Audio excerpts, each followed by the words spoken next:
and anoint the tabernacle and all that is therein, and shalt hallow it, and all the vessels thereof, and it shall be holy. And thou shalt anoint the altar of the burnt offering and all his vessels, and sanctify the altar, and it shall be an altar most holy. And thou shalt anoint the laver and his foot, and sanctify it. And thou shalt bring Aaron and his sons unto the door of the tabernacle of the congregation, and wash them with water, and thou shalt put upon Aaron the holy garments, and anoint him, and sanctify him, that he may minister unto me in the priest's office. And thou shalt bring his sons, and clothe them with coats. And thou shalt anoint them as thou didst anoint their father, that they may minister unto me in the priest's office.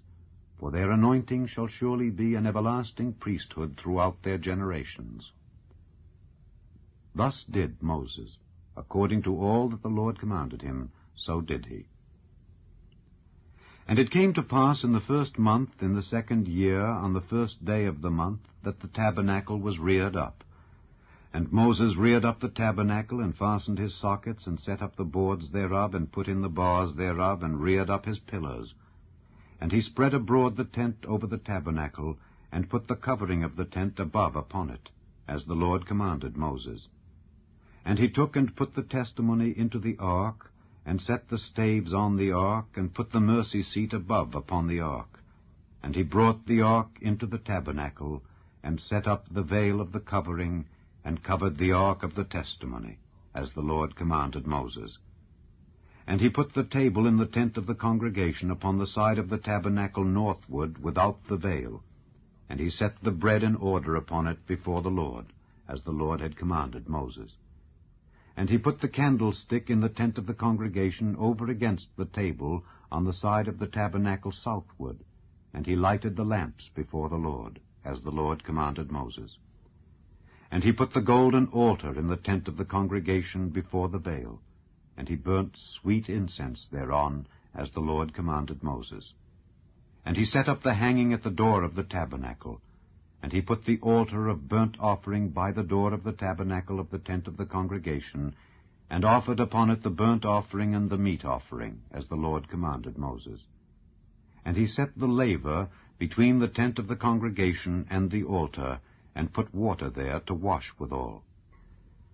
And Moses and Aaron and his sons washed their hands and their feet thereat, when they went into the tent of the congregation, and when they came near unto the altar, they washed, as the Lord commanded Moses. And he reared up the court round about the tabernacle and the altar, and set up the hanging of the court gate. So Moses finished the work.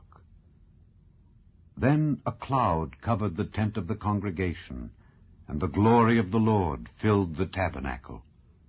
And Moses was not able to enter into the tent of the congregation, because the cloud abode thereon, and the glory of the Lord filled the tabernacle.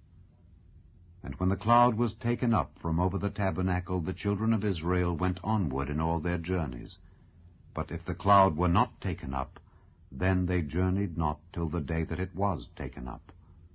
For the cloud of the Lord was upon the tabernacle by day, and fire was on it by night, in the sight of all the house of Israel, throughout all their journeys. The Lamentations of Jeremiah, Chapter 1. How doth the city sit solitary that was full of people? How is she become as a widow? She that was great among the nations, and princess among the provinces, how is she become tributary? She weepeth sore in the night, and her tears are on her cheeks. Among all her lovers she hath none to comfort her. All her friends have dealt treacherously with her. They are become her enemies. Judah is gone into captivity because of affliction, and because of great servitude. She dwelleth among the heathen, she findeth no rest. All her persecutors overtook her between the straits. The ways of Zion do mourn, because none come to the solemn feasts. All her gates are desolate. Her priests sigh, her virgins are afflicted, and she is in bitterness. Her adversaries are the chief, her enemies prosper. For the Lord hath afflicted her for the multitude of her transgressions. Her children are gone into captivity before the enemy. And from the daughter of Zion all her beauty is departed. Her princes are become like harts that find no pasture, and they are gone without strength before the pursuer. Jerusalem remembered in the days of her affliction and of her miseries all her pleasant things that she had in the days of old, when her people fell into the hand of the enemy, and none did help her. The adversaries saw her, and did mock at her Sabbaths. Jerusalem hath grievously sinned, therefore she is removed. All that honored her despise her, because they have seen her nakedness. Yea, she sigheth and turneth backward. Her filthiness is in her skirts. She remembereth not her last end.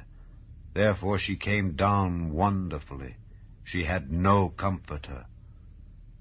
O Lord, behold my affliction, for the enemy hath magnified himself. The adversary hath spread out his hand upon all her pleasant things, for she hath seen that the heathen entered into her sanctuary, whom thou didst command that they should not enter into thy congregation.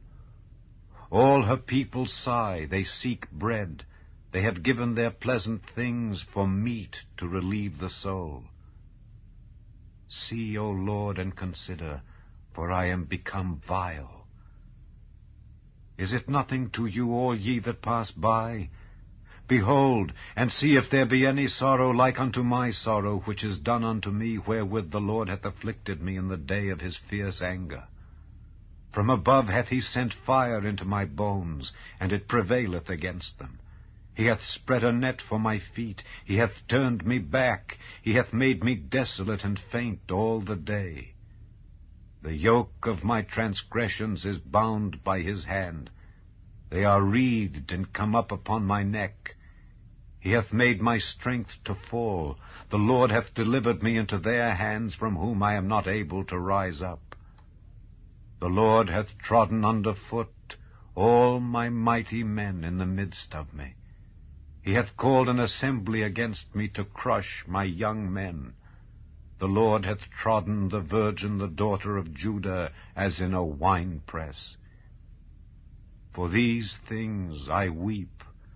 Mine eye runneth down with water, because the Comforter that should relieve my soul is far from me. My children are desolate, because the enemy prevailed. Zion spreadeth forth